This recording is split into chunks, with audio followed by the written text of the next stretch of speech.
Gulliver's Travels by Jonathan Swift. Chapter 12. The Author's University. His design in publishing his work. His censure to those travelers who swerve from the truth. The author clears himself from any sinister ends in writing. An objection answered. The method of planting colonies. His native country commended. The right of the crown to those countries described by the author is justified. The difficulty of conquering them. The author takes his last leave of the reader, proposes his manner of living for the future, gives good advice, and concludes. Thus, gentle reader, I have given thee a faithful story of my travels for 16 years, and above 7 months, wherein I have not been so studious of ornament as truth. I could perhaps, like others, have astonished thee with strange probable tales, but I'd rather choose to relate plain matter of fact, in the simplest manner and style, because my principal design was to inform, and not amuse, thee. It is easy for us who travel in remote countries, which are seldom visited by Englishmen and other Europeans, to form descriptions of wonderful animals both at sea and land, whereas a traveller's chief aim should be to make men wiser and better, and to say improve their minds by the bad as well as good example of what they deliver, conquering foreign places. I could heartily wish a law was enacted, that every traveller, before he was permitted to publish his voyages, should be obliged to make an oath before the Lord High Chancellor, that all he intended to print was absolutely true to the best of his knowledge, for then the world would no longer be deceived as it usually is. While some writers it took to make their works pass upon the better upon the public, impose the grossest falsities on the unwary reader. I have pursued several books of travel with great delight in my younger days, but having since gone through the most parts of the globe, I have been able to contradict many fabulous accounts of my own observation. It hath given me a great disgust in this part of reading, and some indignation to see the credulity of mankind so impudently abused. Therefore, since my acquaintance were pleased to think my poor endeavours may not be acceptable to my country, I imposed on myself as a maxim never to be swerved from, and that I would strictly adhere to the truth. Never, indeed, can I be under the least temptation to vary from it. While I still retain in my mind the lectures and examples of my noble master, and other illustrious Houyhnhnms, of whom I had so long the honour to be a humble hearer. Nec serum miserum forta sinuum fixtis venam etiam mechaneque improba finit. I know very well how little reputation is to got by writings which require neither genius nor learning, nor indeed any other talent, except a good memory or an exact journal. I know, likewise, that writers of travel, like dictionary makers, are sunk into oblivion by the weight and bulk of those who come after, and therefore lie uppermost. It is highly probable that such travellers who thereafter visit the countries described in this work of mine may be detecting my errors, if there are any, and adding many new discoveries of their own, just till me out of their vogue, and stand in my place, making a world forget that I was even ever an author. This, indeed, would be too great a mortification if I wrote for fame. But, as my sole intention was for the public good, I could not be altogether disappointed, for those who read the virtues I have mentioned in the glorious Houyhnhnms, without being ashamed of his own vices. When he considers himself as a reasoning, governing animal of his country, I shall say nothing of those remote nations where Yahoos preside, amongst which the least corrupted are Brobdingnagians, whose wise maxims are morality of government. It would be our happiness to observe, but I forbear dissenting further, and rather just leave the judicious reader to his own remarks and applications. I am not a little pleased that this work of mine can possibly meet with no censures. For what objections can be made against a writer who relates only plain facts that happened in such a distant country, where we have not least interest with respect to either trade or negotiations? I have carefully avoided every fault with common writers of travel are too often justly charged. But besides, I meddle not the least with any party, but write without passion, prejudice, or ill will against any man or number of men whatsoever.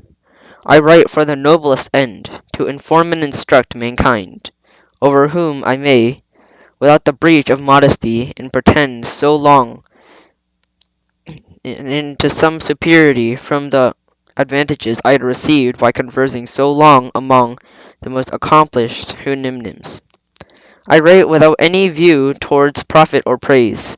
I never suffer a word to pass that may look like reflection, or possibly give the least offence even to those who are most ready to take it, so that I hope I may with justice pronounce myself an author perfectly blameless, against whom the tribe of answerers, considerers, observers, reflectors, detectors, remarkers, will never be able to find matter for exercising their talents. I confess it was whispered to me that I was bound in duty as a subject of England to have given in a memorial to a Secretary of State that my first coming over, because whatever land was discovered by subject belongs to the crown. But I doubt whether our conquests in the countries I treat of would be easy as those of Fernando Cortez over the naked Americans. The Lilliputians, I think, are hardly worth the charge of a fleet and army to reduce them. I question whether it would be prudent or safe to attempt the Brobdingnags, or whether an English army would much over their ease with a flying island over their heads. The Houyhnhnms, indeed, appear not so well prepared for war, and a science to which they are perfect strangers, especially against missive weapons. However, supposing myself to be a minister of state, I could never give my advice for invading them. Their prudence, unanimity, and unacquaintedness with fear, and their love of their country would supply all defects in military art. Imagine 20,000 of them breaking into the midst of a European army, thousands of them confounding the ranks, overturning the carriages, battering the warriors' faces into mummies by terrible yerks from their hinder hoofs. But they would well deserve the character given to Augustus, Lacratres Indectus. But instead of proposals for conquering the magnanimous nation, I rather wish they were in a capacity or disposition to send a sufficient number of their inhabitants for civilizing Europe, by teaching us the first principles of honor, justice, truth, temperance, public spirit, fortitude, chastity, friendship, benevolence, and fidelity. The names of all which virtues are still retained among us in most languages, which are to be met with in modern as well as ancient authors, which I am but able to assert on my own small reading. While I had another reason which made me less forward to enlarge his Majesty's dominions by my discoveries.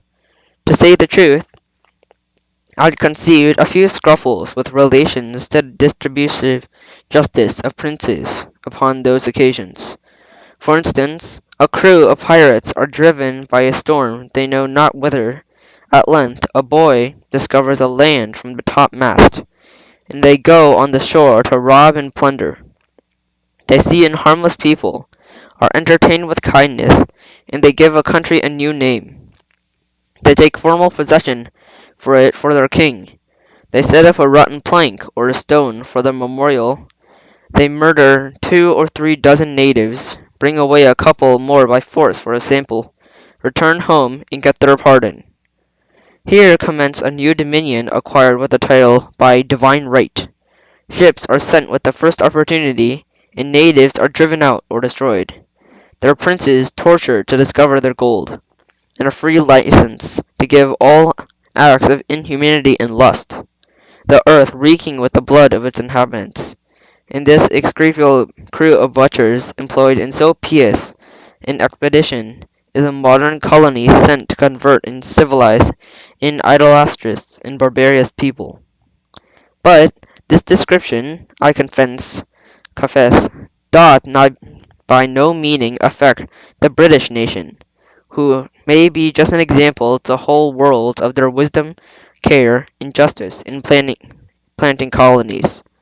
Their liberal endowments for the advancements of religion and learning, their choice of devout and able pastors in propagate Christianity, their caution in stocking their provinces with people of sober lives and conversations from this the mother kingdom, and their strict regard to the distribution of their justice, in supplying the civil administration through all their colonies with officers of the greatest abilities, utter strangers to corruption, and to crown all by sending the most vigilant and virtuous governors, who have no other view than the happiness of the people over whom they preside, and the honour of the king, their master.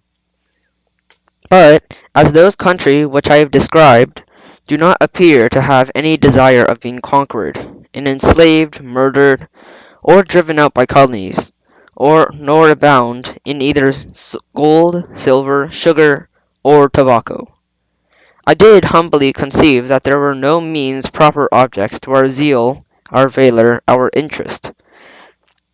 However, if those whom it more concerns think fit to be another opinion, I am ready to dispose, when I shall be lawfully called, that no European did ever visit those countries before me.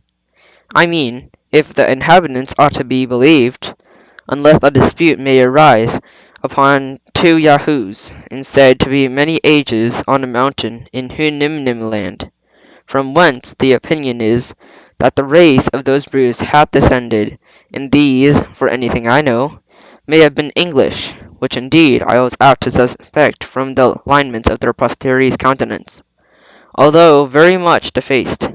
But how far that will go to make out a title, I leave to learn in colony law. But as to the formality of taking possession in my sovereign name, it never came once to my thoughts, and if it had, yet in my fears then stood. I should perhaps, in points of prudence and self-preservation, have put it off to a better opportunity, having thus answered the only objection that can be raised against me as a traveller.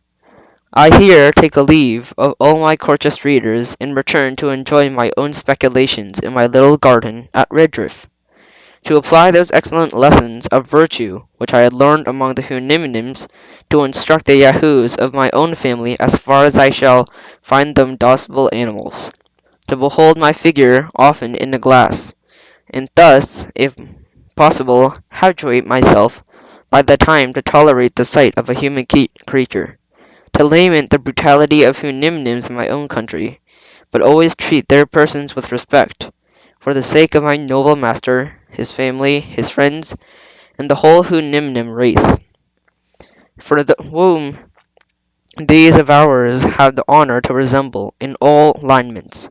However, their intellectuals came to degenerate. I began last week to permit my wife to sit at dinner with me at the farthest end of the long table, and to answer, but with the utmost brevity, the few questions I asked her. Yet the smell of a Yahoo continued very offensive.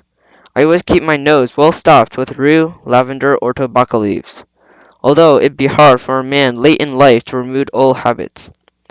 I am not altogether out of hope for some time to suffer a neighbour Yahoo in my company, without apprehensions I am yet under his teeth or claws. My reconcilement of Yahoo kind in general may not so be difficult, if they would condemned to the vices and follies only, which nature hath entitled them to. I am not in the least provoked at the sight of a lawyer, a pickpocket, a colonel, a fool, a lord, a gamester, a politician, a war master, a citizen, an evidence, a suborner, an attorney, a traitor, or the like. This is all according to the due course of things, but when I behold a lump of deformity, and diseases both in body and mind, smitten with pride, it immediately breaks all measures of my patience. Neither shall I be ever able to comprehend how such an animal and such a vice could be tallied together.